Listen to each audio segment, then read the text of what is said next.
春が来た、どこに来た、山に来た、里に来た。Meus pais são japoneses, né? Nasceram em Tóquio, né? Então eles são, como eles falam aqui no Brasil, né? Japonês legítimo, tá? Então eles são a primeira geração, né? Então eles são chamados de Issei, né? Issei de Ichi, né? Em japonês, né?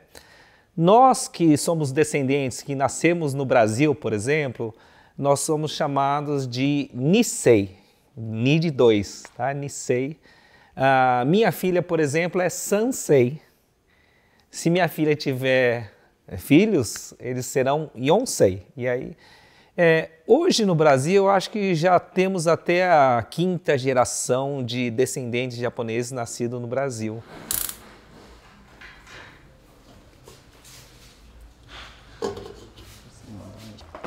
Nós viemos do Japão, eu era bem nova, tinha uns 5 anos, e minha família veio para o Brasil porque a minha família era 6 pessoas, 5 homens e só eu de mulher. Então, como o papai foi na guerra 8 anos, acho que com medo que os filhos fossem também enfrentar uma guerra, aí ele pensou em vir para o Brasil. Esse aqui é o santuário, né, em homenagem aos ancestrais, né? Vocês podem ver aqui, né? Essa aqui é minha mãe. Mas, atualmente, você não precisa ter este templo, né, este santuário, né? Você pode tanto ter esse templo, mini templo, como pode ser um pequeno armário, como também pode ser só uma estante. Sincretismo, né, religioso no Japão atual, né? Entre o próprio budismo e o shintoísmo, né, se muitas coisas são misturadas, os termos são misturados, os rituais são misturados. E aqui, se você for ver o Hotokusan de casa, né, é uma mistura, é um sincretismo maravilhoso, está todo mundo lá, né? Vai desde o budismo ao católico, né, ao espírita, ao candomblé. Deus é Deus, independente do nome que você deu.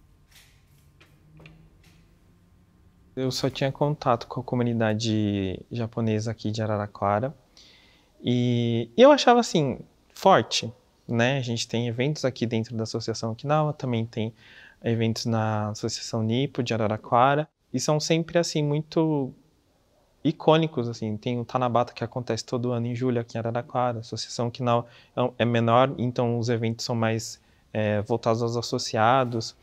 E depois, quando eu comecei a praticar música, dança e taiko, que daí acho que o meu círculo foi aumentando, foi expandindo, e aí também eu conheci comunidades de outras partes daqui do interior.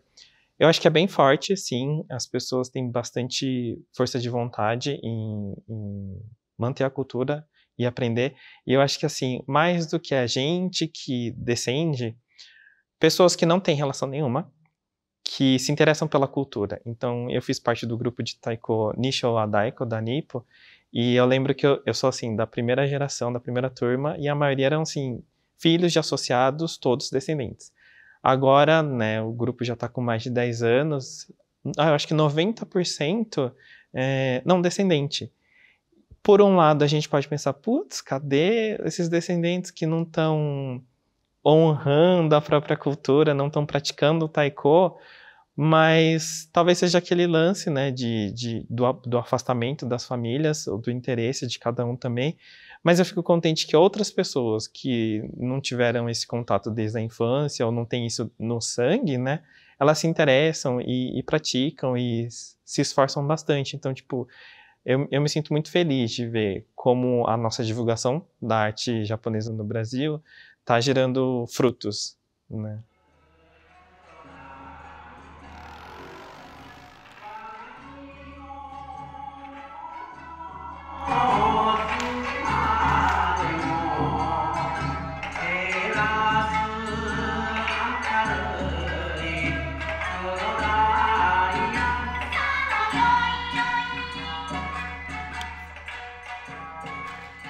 Todo mundo falou, então a senhora aprendeu, eu podia ensinar, né?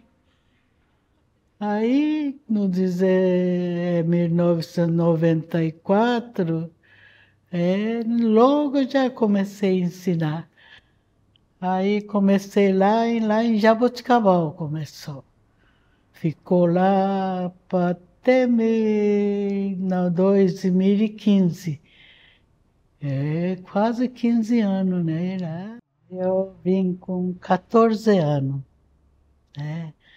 Tinha mais 4 irmãos e, sabe, tempo de guerra, tava tudo, o Japão estava pobre mesmo. Tá vindo mesmo, era por causa da minha tia que veio antes.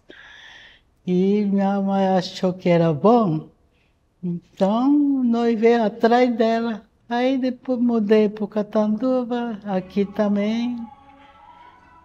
Comecei a ensinar. Aí do Ribeirão Preto também elas veio pedir para ir, então eu fui estudar. Aí até pandemia a gente trabalhou aqui e estudou um pouco, né?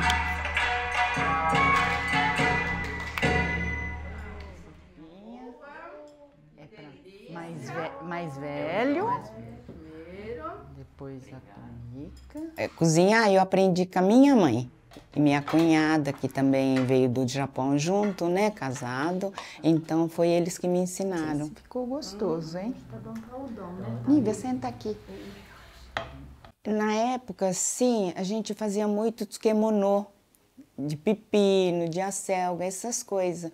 E fazia muita sopa, né, porque no Japão era muito frio, então fazia udon. Até, inclusive, o que eu estou fazendo, udon. Mas em casa só falava em japonês na época, né? Hoje já esqueci tudo, né? E falava só em Nihongo em casa. Então, ia para a escola, fazia o ano letivo completo. Mas chegava no final do ano, os professores não deixavam a gente, assim, passar de um ano para outro. Eu fiz, acho que o primeiro ano, acho que uns 3 anos. Foi uma época assim que chegava no final do ano, não deixava fazer prova. Aí saía da escola, chegava em casa, só falava em japonês, né? Morava no sítio, ia para a escola na cidade. E era longe, ficava praticamente o dia inteiro. Meu pai, meu avô, minha avó, minha bisa. A estrutura da casa no Japão mesmo, muito diferente daqui, né? As mesas baixinhas, comendo no chão. Sempre tive muitos amigos japoneses e aqui em casa era com a minha avó. Então, sempre muitas comidas, costumes. Até que é bem forte até a relação. Em comparação, assim, eu diria, né? Eu estudei no Mato Grosso. Lá não tem a presença de asiáticos no geral, como tem aqui em Araraquara, porque a imigração foi muito forte aqui para São Paulo, né? Nós somos brasileiros, tá? Se a gente não entender essa amálgama, né, essa miscigenação, a gente se perde na história. A gente não consegue construir a nossa identidade nipo-brasileira, não vira nem japonês e nem brasileiro. Porque quando você está no Brasil, você é japonês. Os caras te chamam de japa na rua. Não te chama de Kami, não te chama de Ronaldo, não te chama de o senhor, não, te chama o japonês, né? Mas se o descendente não conseguir digerir essa questão, ele tenta negar a sua ascendência nipônica. E aí é péssimo para a pessoa, porque ele não é nem brasileiro e não é japonês. Se ele vai para lá, ele é como eu falo assim, se você não sabe nem a cultura dos seus pais, não sabe nem falar, não sabe nem se comunicar, não sabe nem cumprimentar, não tem respeito, não tem algumas coisas, né? Acontece como muitos descendentes de brasileiros que vão para o Japão e que sofrem preconceito, né, dos próprios ancestrais, tá? Então ele não vira nem japonês nem brasileiro, ele vira um ninguém se ele não mantém a sua ancestralidade.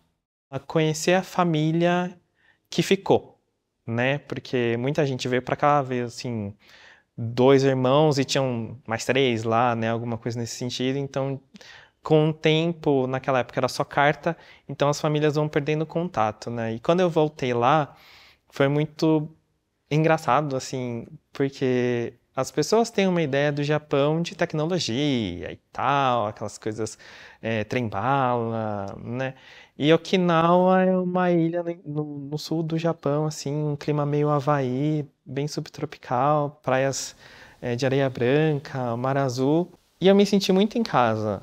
A primeira vez que eu fui, eu nem sabia falar japonês direito, mas eu me senti muito em casa pela forma que eu fui acolhido pelas pessoas, né? Por já praticar arte, né, de música e dança aqui no Brasil, quando eu fui pra lá, eu tinha uma expectativa de, todo mundo vai tocar, todo mundo vai dançar, e não é assim.